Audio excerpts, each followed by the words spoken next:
Bienvenue dans ce nouvel épisode, le deuxième de cette nouvelle saison. Deuxième de cette nouvelle saison, effectivement. On est très contente. Et on est accompagnés, surtout pour ce podcast. Ouais, c'est pour ça qu'on est un petit peu plus proche que d'habitude. Ouais, avec Jenny, on partage notre micro. On ne partage pas que notre micro, mais effectivement, là, on le partage. Ouais. Et donc, pour ce deuxième épisode, effectivement, on est accompagné d'une personne très spéciale. On est ravis de recevoir. Ouais, Merci. On ne se connaissait pas il y a si longtemps que ça. Et donc, la personne qui nous accompagne aujourd'hui, c'est Mariam Gadri.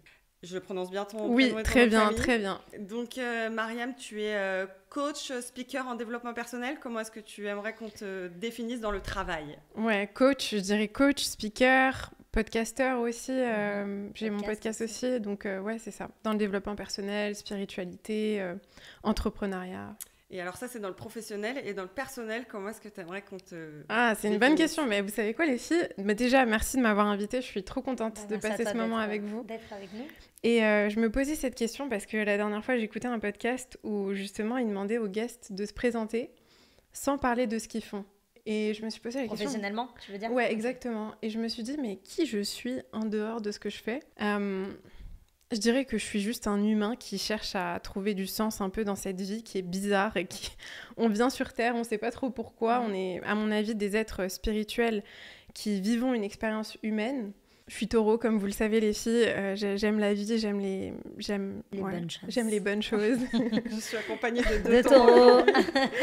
Ouais, donc voilà, mais difficile comme exercice de se définir. C'est vrai que c'est une bonne question. Et moi, on me demande souvent de me présenter à travers des interviews. Mais il y a vraiment tout le temps une partie personnelle, quoi, donc professionnelle, pardon. Donc c'est vrai que, ouais, alors comment tu te définirais ? Toujours autour du on fait l'exercice ? Là, si je dois le dire vraiment personnellement, donc je vais dire Camille, 34 ans, bordelaise de base maintenant, adoptée à Paris depuis de nombreuses années, épicurienne. J'adore le soleil. Je suis actuellement enceinte et future maman. Et voilà, je dirais ça pour une présentation classique, basique de moi. Voilà. Bah c'est une belle fidèle, présentation. Ouais, c'est fidèle à toi, et surtout la partie aussi soleil. Voilà, c'est trop bien. Et toi, Jenny ? Moi, Jenny, mais à la naissance, c'était Jennifer. Ouais. J'ai 32 ans et je suis un être libre, mystérieux, dévoué. J'aime me sentir utile dans ce que je fais dans la vie, que ce soit tant personnel que professionnel. Et j'aime écrire et je serai bientôt écrivaine. J'adore. Magnifique. J'adore, je serai bientôt écrivaine. Ça y est, on y arrive. On y arrive. Tu l'affirmes là, c'est trop bien. Il reste plus beaucoup de temps, hein. Vous savez, ça arrive très rapidement. Jenny pourra vous communiquer la date dans un prochain podcast quand on aura la date exacte. Mais ça y est, elle va pouvoir enfin vous donner la date de son premier livre. Et c'est un de ses plus grands rêves, donc je suis ravie que tu puisses enfin le réaliser. Ouais, je suis trop fière de toi. T'as écrit un livre toi, Mariam, ou pas ? Écoute, j'ai pas encore écrit un vrai livre. J'avais écrit un journal pour les hypersensibles. Tu sais, c'est un journal où les gens ils font des exercices et ils remplissent. Ça s'appelle comment ? Ça s'appelle Journal pour les hypersensibles. Okay. C'est comme un workbook ? Ouais, c'est un peu ça, tu vois. On peut encore le trouver ? Je crois qu'on peut encore le trouver, mais ça fait longtemps. Ça fait peut-être 4 ans, 3 ans que je l'avais écrit. Mais j'ai pas encore écrit un vrai livre. Alors, je sais que tu es suivie par un grand nombre de personnes, mais pour les personnes qui arriveraient ici et qui ne te connaîtraient pas, comment est-ce que tu en es arrivée à devenir coach en développement personnel ? Quel a été ton parcours ? Surtout, tu es quand même jeune, encore 29 ans, donc c'est vrai. Moi je connais pas ton histoire, donc je suis ravie de la connaître aussi, savoir comment tu en es arrivée là. C'est une bonne question. En fait, je pense que j'ai toujours coaché. Depuis que je suis enfant, je pense que j'ai toujours eu ce rôle d'aider mes amis, d'aider ma famille. On en a parlé un peu toutes les deux en off, mais j'ai eu une enfance un peu compliquée avec des parents qui se disputaient beaucoup. Il y avait beaucoup de colère, beaucoup de chaos à la maison, beaucoup de disputes violentes en fait. Et j'ai dû prendre un rôle un peu de médiatrice, de psychologue, de thérapeute. Dans ta famille ? Dans ma famille, au sein de ma famille. Avec tes parents ? Avec mes parents.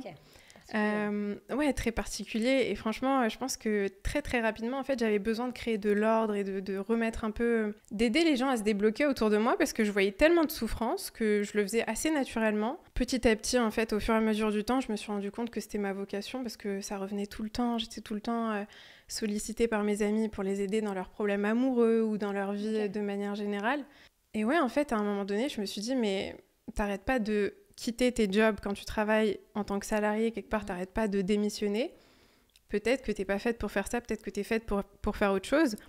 Et donc, je me suis petit à petit dirigée vers le coaching. Et depuis combien de temps, du coup ? Ça fait 4 ans. Ok. J'ai une question. Tu dis que tu occupais une place particulière au sein de ton foyer quand tu étais petite. Ouais. Et la question qu'on se pose peut-être en grandissant, ça c'est notre perception, notre vérité, comment est-ce qu'on a vécu les choses et comment on s'est placé vis-à-vis des autres. Est-ce que tu penses que tes parents, ou peut-être une personne sur tes 2 parents, ou même de tes frères et sœurs si tu en as, t'as vu aussi occuper cette place ? Ouais, complètement.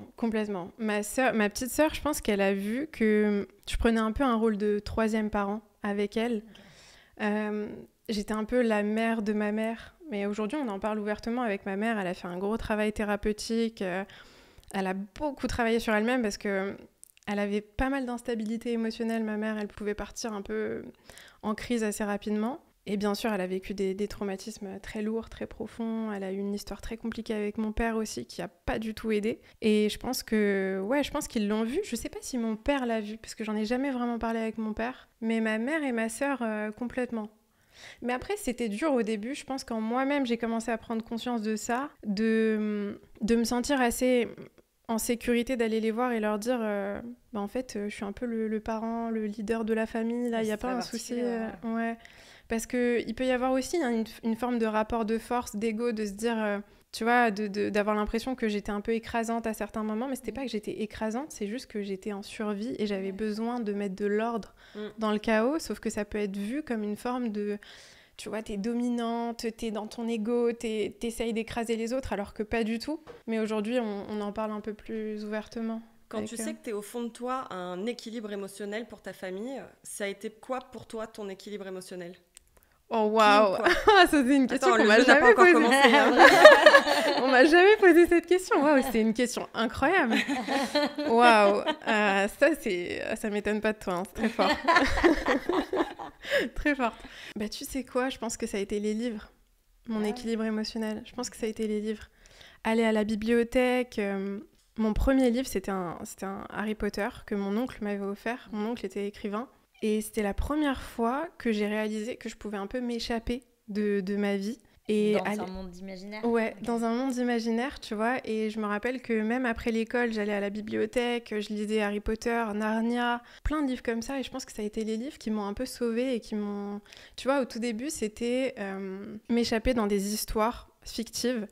Et puis petit à petit, ça a été des livres de développement personnel pour comprendre qu'en fait, j'étais pas obligée de m'échapper de ma réalité, mais je pouvais la transformer et en fait en faire quelque chose de complètement différent. Donc des 2 manières, les livres, ça a été très transformateur. C'est hyper intéressant.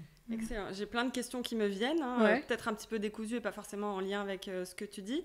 Mais j'en reviens au développement personnel. J'ai 2 idées qui me viennent. La première, c'est... En plus, tu parlais du fait que ta mère a fait une thérapie par le passé. C'est vrai que la génération de nos parents ne s'est pas vraiment penchée sur ces thérapies, aller mieux. On cachait un petit peu tout sous le tapis et on a transmis aux enfants. Est-ce que tu penses qu'aujourd'hui, on fait partie d'une génération qui a envie de faire une thérapie avant justement de le transmettre à nos futurs enfants, en fait ? Je pense qu'on est beaucoup plus éveillés qu'avant. Je pense que notre génération, les générations qui viennent après nous, ils sont beaucoup plus éveillés, beaucoup plus conscients.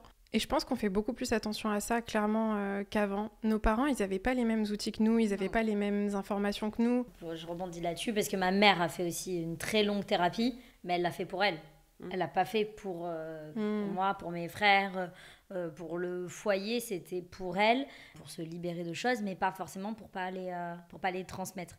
Et effectivement, vu que je suis enceinte actuellement et que je suis tout le temps en train de travailler sur moi, je me dis vraiment, il est hors de question que je passe ça à mon fils, que j'essaye de travailler au maximum, même si évidemment j'aurai encore des choses à régler après, et ça se trouve vraiment plein de choses, des nouvelles choses qui vont arriver. J'essaye tellement de travailler avant, mais c'est vrai que voilà, ma mère aussi a fait une thérapie, mais ce n'était pas du tout destiné à moi, c'était destiné à elle, c'était beaucoup plus personnel, alors que maintenant c'est vrai que je trouve même avant de tomber enceinte, j'avais vraiment conscience du fait que je voulais travailler sur moi avant d'en arriver à ce cap-là, pour surtout pas le transmettre par la suite. Et c'est une de mes craintes, mais les plus ultimes, quoi. C'est de pas avoir réglé mes traumas avant que mon enfant arrive, quoi. Parce que t'es très consciente, je pense. Ouais. Mais c'est un signe d'une conscience assez élevée, parce que quand t'es pas conscient, tu peux même pas te poser ces questions-là, tu vois. Clair. Ouais. Et ta mère, elle a fait une thérapie récemment ou Non, plutôt... là, elle a arrêté. Maintenant, ça fait, je dirais, 10 ans. Elle a fait 15 ans vraiment de thérapie. Ça fait 10 ans qu'elle a arrêté. Ok. Ouais, donc il y a une volonté vraiment aujourd'hui, peut-être dans la thérapie, de ne pas transmettre. J'avais lu une étude d'ailleurs que je t'avais envoyée, comme quoi nos traumas se transmettent par les gènes. Ouais, par les gènes. C'est vrai. Et c'est ça qui est fou. Et tu te dis, mais c'est pas simplement du mimétisme où tu reprends pas uniquement les peurs de tes parents parce qu'ils t'ont été transmis de façon visible, expliquée de notre vivant, mais c'est vraiment dans les gènes, quoi. Donc ça, c'est un truc de ouf. C'est pour ça qu'on parle du transgénérationnel. Complètement. Ouais. Complètement. On l'a toujours pas fait d'ailleurs. Ouais, il faut qu'on le fasse. Faut qu'on le fasse. On n'est pas assez assidus. Il y avait une autre question, en lien avec moi, mes réflexions du moment. Ouais. Est-ce que nous ne faisons vraiment qu'un ? J'interroge beaucoup le développement personnel en général parce qu'il nous fait mettre le doigt sur le fait qu'en fait, on est tous unis. On croit qu'on est séparés à chaque fois de tout, que l'homme est séparé de la nature alors qu'il a besoin de la nature pour vivre. On a l'impression qu'on est séparé des autres alors que les autres sont notre miroir. Et en fait, quand tu te rends compte que les expériences humaines sont pour la plupart partagées, c'est-à-dire que en fait les réflexes sont les mêmes pour beaucoup. Peut-être que tu peux même nous apporter ton regard grâce au développement personnel. Je ne sais pas si tu es dans la PNL, les neurosciences, tout ça, mais c'est vrai que les expériences humaines sont partagées et on se rend compte que finalement on est tous liés par quelque chose. Mais c'est trop intéressant qu'on parle de ça parce que avant d'arriver ici, j'étais au téléphone avec ma cousine et je lui parlais justement de physique quantique. Parce que je lui disais, mais ça faisait longtemps que je savais qu'on est un peu tous connectés les uns aux autres, que la séparation, ça n'existe pas vraiment, c'est un peu une illusion, mais j'arrivais pas vraiment à comprendre le phénomène qui explique pourquoi est-ce qu'on est réellement liés les uns aux autres et comment est-ce que ça fonctionne dans le concret. Et en creusant sur le sujet de la physique quantique, tu vois qu'il y a un phénomène qui s'appelle la liaison quantique, qui explique qu'en gros, quand deux particules d'énergie sont connectées entre elles, si l'état d'une de ces particules est modifié à un instant donné, l'autre va modifier son état instantanément, même si elles sont séparées à des années-lumière. Ça a été prouvé scientifiquement. En 1982, tu as un scientifique qui s'appelle Alain Aspect qui a prouvé ça. Et qu'est-ce que ça signifie ? Ça signifie qu'en gros, si on est fait d'énergie, si on est tous des particules d'énergie... C'est même pas si. Oui, mais je veux dire, pour les gens qui ne croient pas qu'on est... Mais vu qu'on est, on est tous faits d'énergie, ça signifie que notre énergie interagit avec celle du monde extérieur et même à l'intérieur de nous. On pense qu'on a juste des pensées dans notre tête et qu'elles restent dans notre tête, mais en réalité, elles interagissent avec le monde physique. Donc, pour moi, le développement personnel, on parle de ça, mais je pense que c'est un phénomène presque scientifique, tu vois. Ouais. C'est physique, en fait. On est réellement connectés les uns aux autres. C'est pour ça que, par exemple, ça vous est probablement déjà arrivé. Tu penses à quelqu'un, la personne t'envoie un message.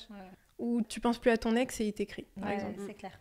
Donc, c'est comme ça que je l'explique, tu vois. Je devrais penser à des personnes un peu plus souvent. Et moi, j'ai une question personnelle, parce que je ne connais pas du tout ta vie personnelle, donc je ne sais même pas si c'est quelque chose sur lequel tu communiques. Tu es en couple ou pas ? Non. T'es pas en couple. Est-ce que ce côté donc développement personnel où tu as appris plein de choses sur toi, ça t'aide, ça te freine justement c'est une parce bonne que question. Tu sais que tu cherches trop des choses comme ci ou comme ça. Est-ce que tu ça dit comment ? C'est une très bonne question. Parce que je trouve que parfois, tout à l'heure tu le disais, il y a des gens qui ont pas éveillé ou conscience très conscient et tout ça, et c'est une discussion, je sais pas si on l'a déjà eu dans le podcast, mais une réflexion que j'avais déjà eue il y a quelques années, je sais on en a déjà parlé, depuis que j'apprends sur moi, que je fais du développement personnel, tout ça, nanana, je prends tellement conscience de choses. Et une fois, est-ce que parfois t'aimerais ne pas en avoir conscience ? Voilà, et de se dire, tu vois, bon bah ouais, c'est génial parce qu'on apprend plein de choses et tout, on a tellement de conscience de choses que tu as l'impression que du coup ton cerveau il réfléchit tout le temps et t'es tout le temps en train de réfléchir et de te dire ok, je dois améliorer ci, ça, et que parfois on se dit, il y a des gens ils restent dans cette ignorance là. Une fois donc c'est ça, on avait la discussion, je disais c'est genre, je trouve ça fou, je me disais mais comment est-ce qu'en fait il y a des gens qui peuvent arriver à un stade de leur vie en se disant finalement je me suis jamais penchée sur tel ou tel sujet, je trouve qu'ils sont passés à côté de leur vie, et en allant plus loin dans la discussion, et je me suis dit finalement est-ce que parfois c'est pas une bonne chose de pas être allé aussi loin et t'es pas forcément passé à côté de ta vie du tout, et finalement t'as juste voilà, la vie elle était comme ça, tu t'es pas dit que t'avais forcément des problèmes à régler ou autre. Et donc je voulais savoir si, vu que t'es à fond dans le développement personnel, est-ce que ça aurait pu te poser justement des problématiques sur le fait de trouver quelqu'un ou autre. J'ai une expérience à apporter sur le sujet après. Ouais. Ce que j'ai expérimenté ces 3 derniers mois, je suis partie tellement loin dans mon ouverture spirituelle, peut-être même trop loin. C'est-à-dire que j'ai eu accès à des choses trop rapidement et j'étais pas prête. Dans le sens où, même il y a quelques années, je me dis, je pourrais pas être plus haut que ce que je suis maintenant dans ma compréhension des choses. Et en fait, si tu montes toujours d'un grade, et en fait, c'était trop pour moi et mon corps a fait un rejet total. Et je me suis dit, c'est trop pour moi. Et chose que je ne me disais pas avant, c'est qu'à tout moment, tu as la capacité d'arrêter. Dans le sens, même si tu es en train de t'ouvrir, comprendre des choses et de monter en niveau, tu peux t'arrêter et te dire, là, j'ai besoin de stopper cette ouverture. J'ai conscience de certaines choses, mais là, ça impacte mon bien-être physique, émotionnel, et je décide de m'arrêter. Et en fait, la solution pour moi a été de revenir à des choses simples, de revenir au corps, de revenir à des relations normales, à arrêter de me faire des scénarios dans ma tête. Et je pense qu'on peut vraiment s'arrêter à un moment. C'est hyper intéressant ce que tu dis. Et ta question, j'aime beaucoup. Je pense que le problème du développement personnel, c'est qu'on peut tomber dans le piège d'être trop dans le mental, en fait. C'est ça. Ouais. Et tu vois, je pense que finalement, on a déjà beaucoup de réponses dans notre corps. On sent les choses, on est vachement plus connecté qu'on l'imagine. Simplement, on a vraiment beaucoup de parasites dans le mental. Et le problème, c'est que quand on fait beaucoup ce travail sur nous-mêmes, on peut, comme tu dis, être beaucoup dans la suranalyse et trop réfléchir à tout et tout décortiquer. Alors que finalement, si tu apprends à te connecter à ton corps, c'est pour ça que beaucoup de gens disent que le niveau au-dessus du développement personnel, c'est la spiritualité, l'éveil spirituel. Parce que je pense que tu apprends à te reconnecter à ton corps, à la sagesse, à l'intelligence un peu divine qu'il y a en toi. Et tu peux vraiment avoir des réponses que tu n'aurais pas forcément avec ton mental, qui va te créer beaucoup de souffrance. On est encore sur l'illusion de la séparation. L'illusion de la séparation et de se dire que finalement, on se crée tellement de souffrance inutile, tout ça parce qu'on oublie de faire confiance à la force qui nous guide et qui est... Enfin après, ça c'est mes croyances, mais je pense que... Je pense pas que ça me freine dans mes relations, pour être honnête, que ce soit en amitié, que ce soit dans mes relations avec les hommes, tu vois. Je pense que finalement, ça m'aide plus qu'autre chose. Parce que tu vois, dans le passé, quand je faisais pas ce travail sur moi, je le subissais. Tu vois, je le subissais parce que je faisais pas confiance. Tu subissais. Ouais. Je faisais pas confiance à mon intuition, je faisais pas confiance à ce que mon corps me disait. Il y avait des choses, je pouvais fermer les choses sur certaines choses et justement les rationaliser parce que j'étais tellement dans mes blessures que j'avais besoin de compenser certaines parts de moi qui étaient blessées, insécures, certains vides que j'avais. Et je finissais par le payer 100 fois plus, tu vois. Donc c'est vrai que ça peut être un peu plus isolant à certains moments, mais en même temps, cette solitude que j'ai pu traverser par moments, elle est tellement bénéfique, elle m'a fait tellement grandir. Et c'est ce que je disais aussi à Jenny en off quand on s'était rencontrés, c'est que ça te fait de la place pour rencontrer des personnes qui sont vraiment alignées à qui tu es, à ta vibration, à ton énergie, et qui, en fait, qui sont pas là juste pour venir apaiser comme un pansement la petite fille blessée. Tu vois ce que je veux dire ? Donc, Oui, donc il vaut mieux parfois dans ce sens se dire on ne trouve pas quelqu'un pendant un temps, mais on trouvera très certainement la bonne personne au moment venu, et ça évite effectivement d'avoir des relations pansement, des relations qui sont là pour pas qui forcément que pansement, qui activent tes blessures, quoi. Parce que moi j'ai eu des relations qui ont activé mes blessures mais qui n'étaient pas des relations pansement. Oui, exactement. Des relations qui ont arraché le pansement plutôt. Ça, franchement, je suis en train de m'imaginer la blessure avec le pansement par-dessus. Non, c'était pas celle-là, cette relation. C'était plutôt celle qui m'a arraché le pansement et qui a ouvert la blessure. C'est clair. Dans le développement personnel, quels sont les sujets qui reviennent le plus et par lesquels... Ah ouais, c'est vrai. Bonne question, ouais. Bah, moi, ce que je remarque qui crée le plus d'engagement, qui touche le plus les gens, c'est les relations amoureuses. Le rapport à l'argent aussi, c'est quelque chose d'intéressant que beaucoup de gens ont du mal avec ce sujet. Ouais, les relations de manière générale, je disais. Ouais, les relations de manière générale. Amoureuses et les relations amicales, exactement. Familiales, tu vois. Exactement. Je dirais que c'est vraiment les relations qui... c'est notre quotidien. C'est notre quotidien. Après, il y a aussi le sujet de trouver sa voie. Oser faire quelque chose d'un peu différent, tu vois. Oser prendre un chemin qui n'est pas forcément conventionnel, traditionnel, et juste se faire confiance et se créer son propre chemin. Ça, c'est un gros sujet aussi pour les gens. De trouver qu'est-ce qui les passionne, qu'est-ce qui les anime, et d'avoir le courage de poursuivre ce chemin-là, quoi. Je vais poser une question fatidique. Dis-moi. Est-ce que les cordonniers sont les plus mal chaussés ? Puisque tu es coach en développement personnel, est-ce que tu arrives à t'appliquer les leçons, les conseils, les leçons que tu en tires et que tu donnes. Ça, c'est une super question, c'est génial. J'adore cette question. Franchement... Mais je vous en prie. Franchement, je vais être 100% transparente. Je pense que j'y arrive pas toujours. Je pense qu'il y a des moments où c'est plus compliqué que d'autres. Par contre, j'utilise les outils que je propage, ce que je conseille de faire. Par exemple, si je suis en coaching avec un client et que je lui conseille de faire quelque chose, c'est que moi-même, ce serait un outil que je pourrais utiliser. Après, il y a forcément des moments... Des outils, mais effectivement, on n'arrive pas toujours à tous les appliquer. Enfin, exactement.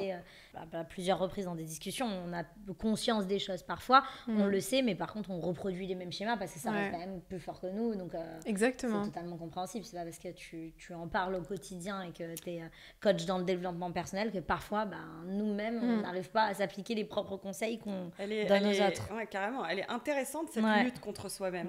T'as beau savoir les choses, mais tu luttes contre tes c'est vrai, c'est vrai. Mais je pense que ce qui est intéressant, c'est aussi de se dire... Et je pense que finalement, le but aussi du développement personnel, du développement de soi, c'est aussi de se dire « J'accepte ces parts-là de moi-même. Je vais pas me voir comme un humain faillible ou défaillant parce que je suis pas capable. À chaque moment où j'ai une difficulté, où je vais pas bien, où je commence à rentrer dans une spirale, à bam, d'un coup switcher et shifter... Ça arrivera, il y a des moments où tu vas pas forcément réussir à te faire shifter immédiatement, mais je pense qu'avec la pratique, avec le temps, tu arrives de plus en plus en tout cas à naviguer ces trucs-là. Exactement, en fait le but final c'est d'arriver au point où ça se règle. Après le chemin, avant il pouvait prendre tant de temps. Exactement. Et l'avantage avec tout ça, c'est d'avoir pris conscience de tout ça, c'est qu'il est peut-être plus court le chemin. Ouais, donc exactement. Voilà, la finalité c'est qu'on veut arriver à ce point-là, mais combien de temps on va mettre, et le but du développement personnel c'est d'y arriver plus rapidement. Exactement. Après, ça ne veut pas dire qu'on n'est plus confronté à aucun problème quand on fait du développement personnel, ou en tout cas qu'on l'étudie au quotidien. On fera toujours face à des problèmes. Exactement. Après, c'est le chemin qui compte pour arriver à la finalité. C'est exactement ça. La solution de ce problème, quoi. Et je pense que d'ailleurs, plus tu as de la compassion pour toi-même, dans ces moments-là où tu n'y arrives pas, plus paradoxalement tu t'en libères rapidement, tu vois. Plus tu mets de la résistance, du jugement, de la critique, de « Putain, pourquoi tu n'y arrives pas ? Mais tu sais tout ça, mais pourtant tu es consciente, etc. » Plus tu crées une barrière entre toi et la version de toi qui est libérée de la charge émotionnelle que tu es en train de vivre. Et tu peux plus rapidement la libérer, tu vois. Là où si tu te juges et tu te contractes, en fait, tu l'as subi. J'en ai conscience. Voilà. J'en ai conscience. Je parlerai pas, mais écoute bien ce qu'elle dit. Mais attends, c'est ma future coach. Calmez-vous. Est-ce que toi-même, tu as un coach ou pas ? Moi, je me suis fait beaucoup coacher l'année dernière. Là, non, en ce moment, non, j'en ai pas. Et alors, j'ai une question. Toi, on dirait qu'on a préparé ce podcast, cette interview, alors que pas du tout. Attends, on peut raconter la vérité. Magie du moment. On peut raconter la vérité. La vérité, c'est qu'on devait se voir à l'extérieur pour aller boire un café, et que du coup, on a dit, il pleut et tout. Viens, on fait ça à la maison, parce que voilà. Et nous, on allait enregistrer un podcast, et du coup, on s'est dit, tiens, est-ce que tu veux participer à notre podcast? Et d'un coup, donc en fait, ce n'est même pas organisé. Ça s'est fait il y a 2 heures. On t'a proposé de participer au podcast. J'adore. L'interview n'était pas prévu. Voilà, exactement. L'interview n'était pas du tout préparée. C'est ça. Donc c'est quoi ta question? Ma question, c'est, dans le développement personnel, quelles seraient les parties de toi que tu aimerais développer? Ça c'est une bonne question. Le jeu n'a pas encore commencé. Je suis piège. Waouh, j'adore. J'enlève les couches.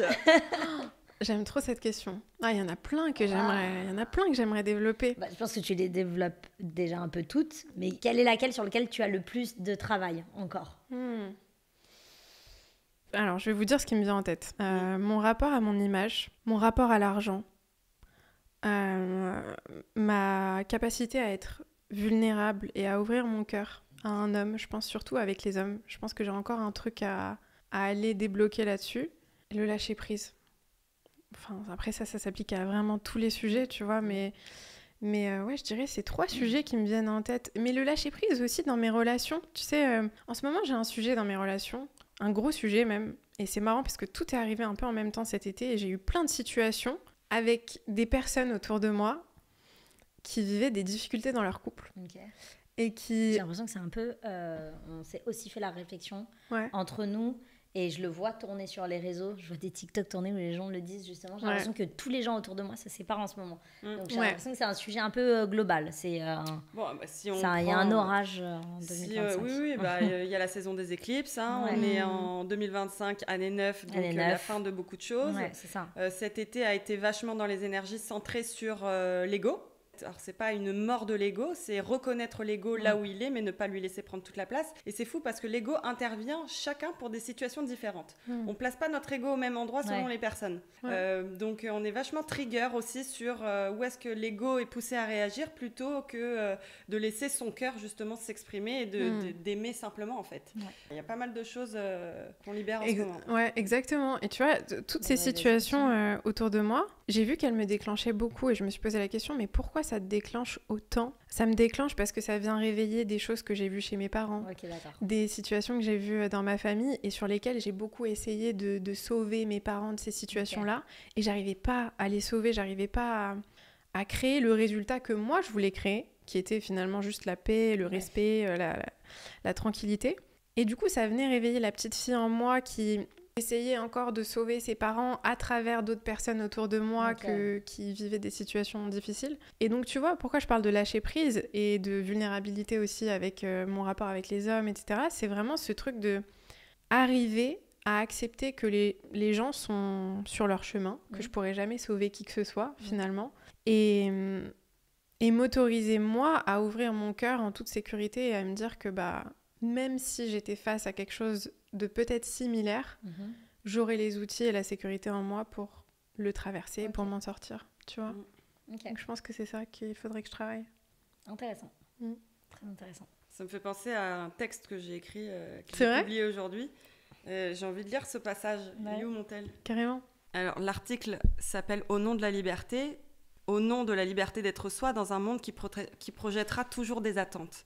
Bon, j'ai écrit toute une chronique sur le sujet, mais la fin, je partage mon dernier secret. Le jour où j'ai cessé d'enfermer l'autre dans mes propres attentes, soudain les attentes des autres n'avaient plus de poids. Ainsi, je me suis libérée et je me suis enfin autorisée à être moi. Les attentes du monde que tu pointes du doigt ne sont en réalité que le reflet de celles que tu portes en toi. C'était de mes attentes qu'il s'agissait. Libère l'autre et tu te libéreras.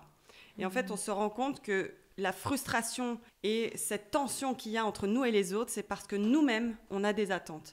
Et dès qu'on lâche les attentes qu'on a avec les autres, on reprend sa liberté et on s'autorise enfin cette liberté. Complètement. Ça m'a fait penser à ça. C'est exactement ça. Et on respire.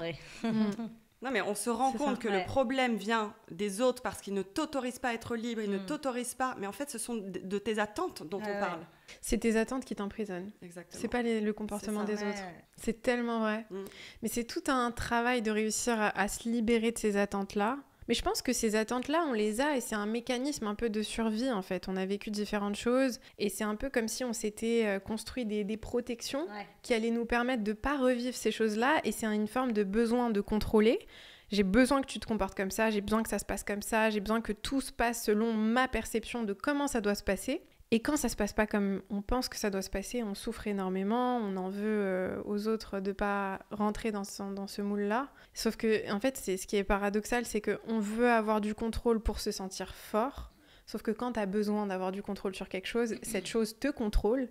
Donc, tu n'es pas fort, finalement. Tu es soumis à la chose que tu essayes de contrôler. Et tu souffres beaucoup plus. Ça. On dit que la liberté, c'est pas de ne plus rien posséder, mais c'est que plus rien ne te possède. Ouais, j'adore. Ouais. C'est tellement vrai. Ouais. Plus rien ne te possède et même tes attentes et tes... Complètement. Est-ce que tu es prête à piocher ta première carte ? Ah oui, Est-ce que tu connais le concept du jeu ? Je pioche au hasard et je réponds à la question. On a 250 questions introspectives sur 3 niveaux.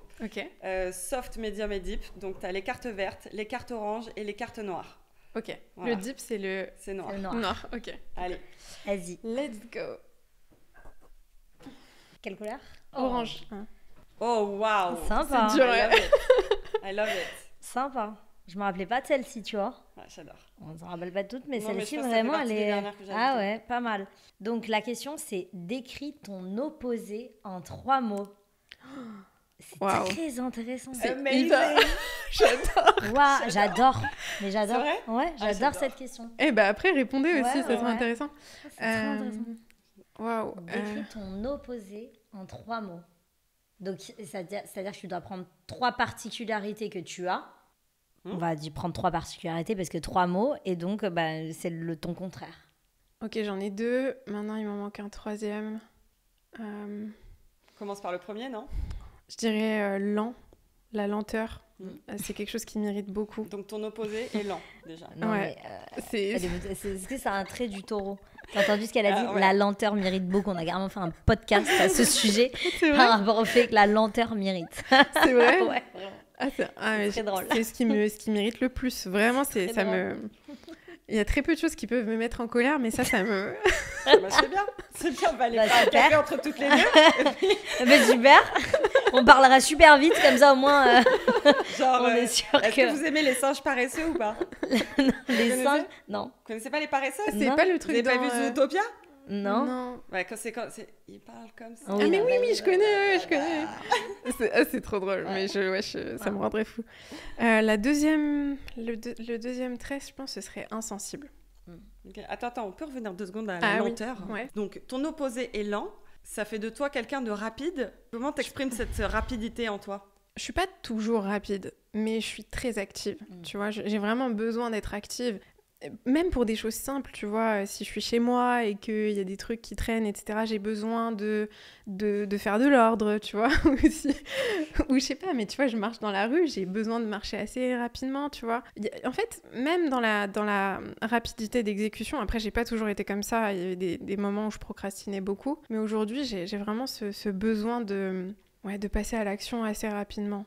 Mais vous savez quoi, ça me fait penser que cette rapidité, c'est pas uniquement dans les actions, c'est aussi dans les prises de conscience. Okay. J'ai besoin de comprendre et de prendre conscience des choses assez vite. Assez vite, ouais. T'as pas envie de traîner longtemps sur un sujet. Non, et j'ai vraiment ce truc de... Je me pose souvent la question, quand par exemple, je sais pas, je me dispute avec quelqu'un, un proche, quelqu'un de ma famille, sur le moment, je vais être énervée, et puis peut-être 1 ou 2 heures après, je vais me dire, ok, comment est-ce que la version de Mariam qui a 70 ans réfléchirait à ce moment. Okay. Et du coup, j'essaye assez rapidement de me mettre dans la posture de la personne qui, tu vois, qui a intégré certaines leçons. Ou bien je vais me dire, je sais pas, comment est-ce qu'une personne qui est expérimentée, qui est sage, qui est intelligente, qui m'inspire, réfléchirait... J'ai jamais retranscrit des problématiques dans ma vie de cette manière-là, en me disant comment est-ce que la Camille dans 20 ans, 30 ans ou 40 ans réagirait à ce genre de situation. Après avoir évolué, après s'être développé personnellement. J'ai jamais pensé comme ça. C'est très intéressant, je trouve, de faire ça. Je trouve que c'est le avec meilleur une Camille mentor. plus apaisée, comment est-ce que je réagirais plus apaisée, plus expérimentée, qui a traversé tellement de choses dans sa vie, Et puis je trouve que Exactement. Et tu vois, la vieillesse, c'est quelque chose on parle pas trop de la vieillesse, tu vois, alors que franchement, c'est hyper intéressant de parler avec des personnes âgées, tu vois, il y a une sagesse, il y a un recul sur la vie. Et quand tu réfléchis à la version de toi qui est âgée, t'accèdes à ton meilleur mentor, tu vois, c'est le meilleur mentor que tu puisses avoir. Carrément. Je reviens au sujet de la lenteur, parce que je ressens que ça t'agace, la lenteur. Ça m'agace. Mais c'est marrant parce qu'à chaque fois qu'il y a quelque chose qui nous agace, ça veut dire qu'il y a une clé dedans. C'est vrai. Et donc, ma question, c'est, vu que les autres sont un miroir, quelqu'un de lent fait miroir à quoi en toi? Ouais, mais je me suis beaucoup posé cette question. Est-ce que tu t'autorises parfois la lenteur? Non. Voilà. Non, je me l'autorise pas et je pense que je l'ai associé à du danger. Ouais, je l'ai associé à du danger dans le sens où pour moi, quelqu'un qui est lent, c'est quelqu'un qui n'est pas en contrôle, c'est quelqu'un qui ne prend pas sa vie en main, c'est quelqu'un qui laisse les choses se passer. Et je pense que j'ai un peu vu ça autour de moi en grandissant, de voir en fait les choses se passer, tu vois, d'avoir cette... J'ai beaucoup fait ce rejet-là, tu vois, de laisser les choses... Non, mais je me laisse aller, on verra comment ça se passe. Ça, c'est quelque chose qui m'irrite beaucoup. Okay. Et... T'as une urgence de vivre? J'ai très peur de ne pas assouvir mon potentiel. C'est la chose qui me fait le plus peur. J'ai peur de devenir la version de moi âgée qui regarde en arrière et qui se dit « Mais t'aurais pu faire tout ça, t'aurais pu oser tout ça, t'aurais pu construire quelque chose de tellement beau pour toi, pour tes enfants, pour les générations qui vont venir après toi. » Et de me dire t'as pas été à fond. T'as pas été à la hauteur. Ouais. Ok. I'm out of question. Ouais. C'est l'insensibilité. Donc décris ton opposé en 3 mots. Donc la deuxième chose. Insensible. Ouais. Okay. Je pense que je suis très sensible. j'ai une grande sensibilité. Mais après, ce qui est paradoxal, c'est que j'ai aussi parfois une capacité à me couper un peu de mes émotions. Donc, je suis pas tout le temps sensible. Mais je suis quand même vachement sensible, je pense. Donc, ouais, je dirais insensibilité. Okay. Mais insensibilité, tu vois, quelqu'un qui est vraiment complètement déconnecté des autres. Là, ce que je ressens, c'est que ça fait partie vraiment de ta composition, ton intrinsèque. Exact. Dans le sens où, là, c'est pas de l'agacement, c'est plutôt, tu ne comprendrais pas quelqu'un d'insensible. Ouais, je pense que les gens qui sont insensibles, c'est un peu pathologique, tu vois. Pour moi, en fait, c'est un peu comme les psychopathes qui ont une partie de leur cerveau qui est un peu déconnectée, tu vois. Pour moi, il peut pas y avoir vraiment d'humain insensible, sauf s'il y a une partie de ton cerveau qui disjoncte et qui est coupée de tes émotions. Ouais. Qu'est-ce que la sensibilité, elle permet ? L'amour. L'amour, la connexion aux autres, ça nous permet d'expérimenter, je pense, ce pourquoi on est là, en fait. De vivre l'amour, Moi, je trouve que l'être humain, enfin, l'humanité est tellement belle, même s'il se passe des horreurs dans le monde. L'humanité est incroyable. On est connectés les uns aux autres. C'est quand même fou qu'on se dise qu'on puisse regarder un film, regarder une vidéo sur les réseaux et pleurer comme si c'était un membre de notre famille. Ouais, c'est clair. C'est vrai que c'est fou, quand même. C'est incroyable. On est connectés. C'est trop beau. Donc ça nous permet la connexion, l'amour, Moi, avec l'astrologie, je me suis toujours dit ça, genre peu importe où tu te trouves dans le monde, la lune, elle sera toujours au-dessus de toi et c'est le seul paysage qu'on a vraiment en commun. Ouais, c'est vrai. Et c'est vrai. Je le relie à ça à chaque fois. La lune, le soleil, on est tous... ouais, je trouve que c'est trop beau, la sensibilité. Et le troisième point une caractéristique que j'ai, je dirais, c'est l'ambition, mais je sais pas c'est quoi l'opposé de l'ambition. C'est peut-être... de se satisfaire. De se satisfaire d'être... C'est quoi l'opposé de... moi, je dirais que c'est se satisfaire. Pas être ambitieux. C'est se satisfaire, ouais. Mais je sais pas, je saurais pas le dire en un mot. Parce que satisfaire, tu peux l'avoir du côté... En mode, je me suffis à moi-même. C'est pas ne pas être ambitieux. C'est que je n'ai pas besoin de... Moi, je trouve que dans l'ambition, t'as toujours une volonté de conquérir, de bâtir... Et il y a comme une certaine forme de ne pas se satisfaire des... Ah, je sais. Tu vois ce que je veux dire ? Peut-être le leadership, du coup.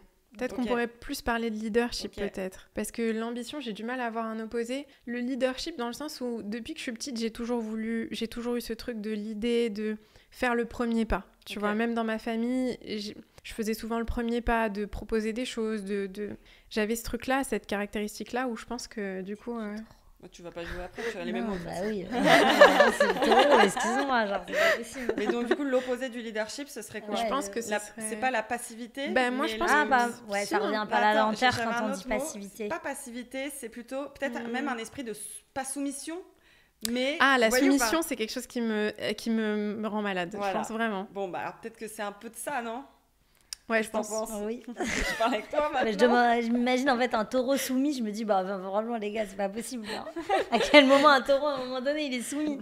Ouais, franchement, c'est. Le taureau, il est bien dans son enclos. Ah ouais, vraiment. Ouais, c'est vrai que ça, c'est vraiment le truc.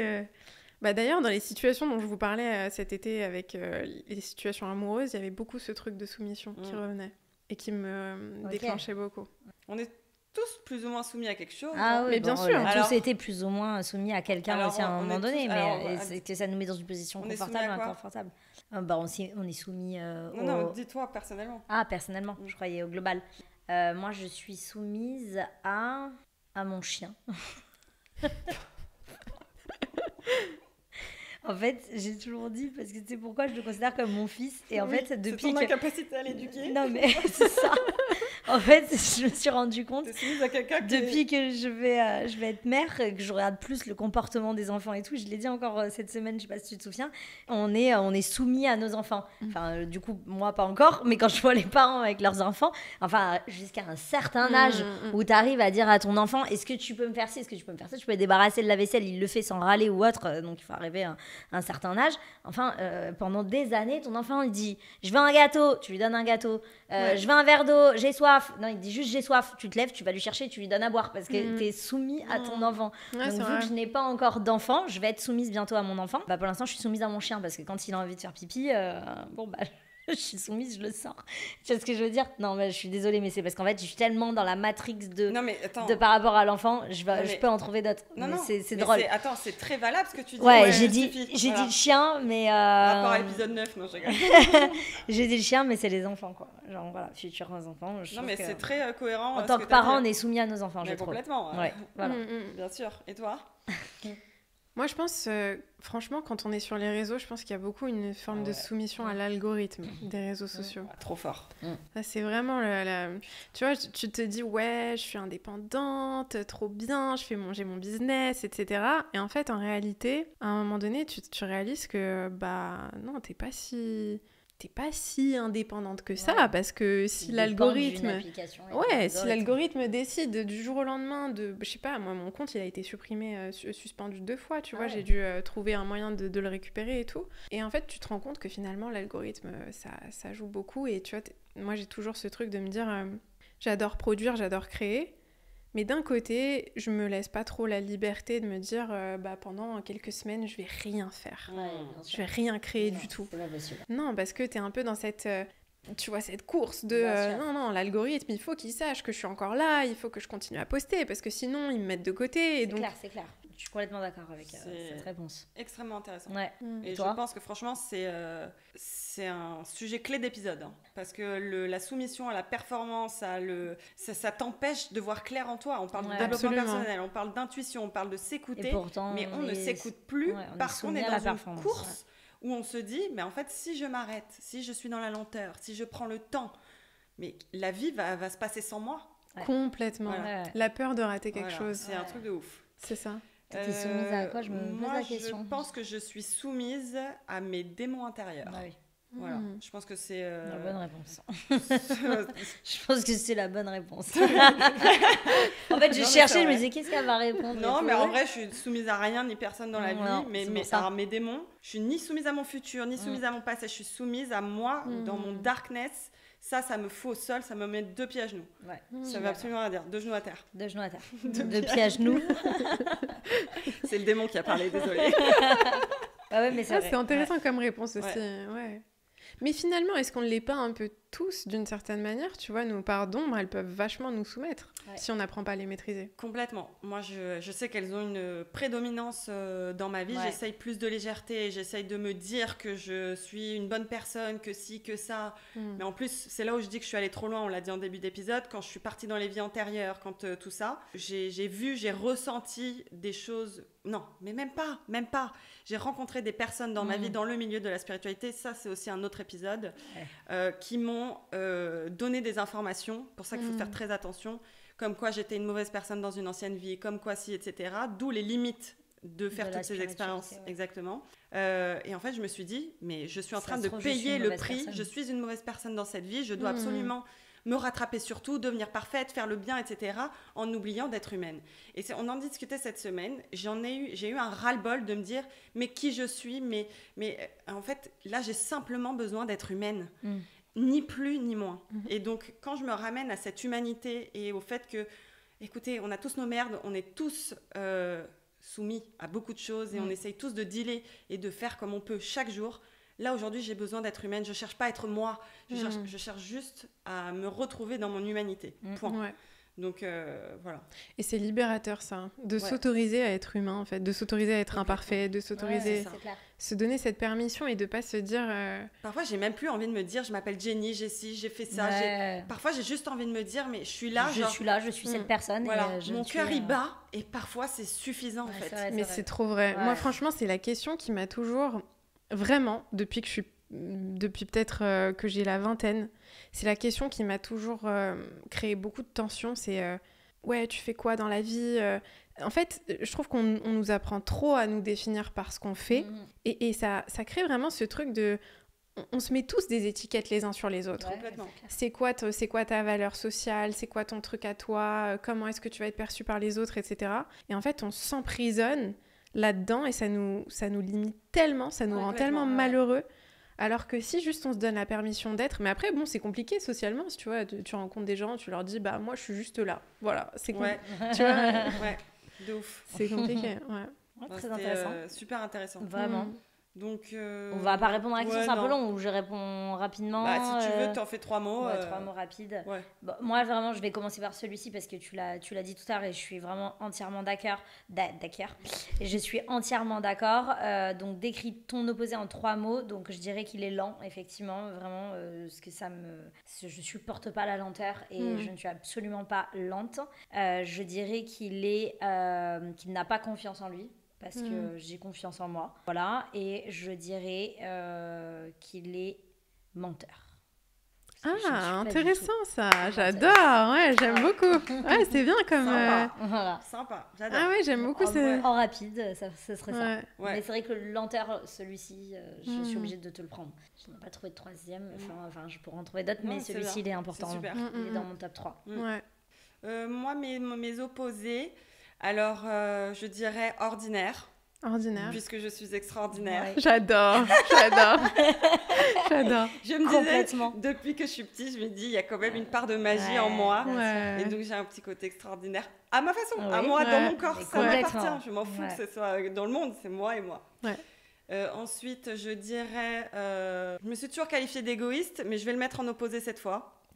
Égoïste. Parce qu'en fait, je suis quand même une personne dévouée. Évidemment. Mais j'ai quand même une part d'égoïsme, il n'y a pas de souci. Mais aujourd'hui, j'ai envie de le mettre dans mon opposé. Parce que je suis une personne dévouée. Et en troisième, je dirais pas drôle. L'opposé. Parce qu'elle se trouve extrêmement drôle. Et je suis d'accord. Mais c'est vrai que Jenny adore le dire. Franchement, je suis drôle quand même. Non, mais en fait, vraiment, j'adore rire. Ouais, c'est tellement beau de rire. C'est ce qui nous unit. Ouais, c'est vrai. Il y a l'amour et le rire. C'est vrai. Voilà. C'est trop vrai. C'est trop vrai. J'adore. Sinon quoi, la vie c'est boring. Ah, la vie, elle serait terrible sans l'humour. Hein. Franchement, si on rigolait pas, ça serait horrible. Ouais, voilà. C'est vrai. C'est vrai que t'es vraiment très très drôle. C'est bien de l'avoir souligné. Merci, je te remercie. Bon, super. Merci beaucoup d'avoir été avec nous. Merci. C'était vraiment super. T'as aimé Franchement, j'ai adoré. Merci. Sur une échelle de 1 à 10, tu mets quelle note? Non, j'ai passé un trop bon moment. 10 sur 10. J'ai adoré. Vraiment, j'ai adoré. Vraiment, et vos questions, elles étaient incroyables. Merci beaucoup. Trop bien. Merci beaucoup. les filles. Merci. À bientôt. À bientôt.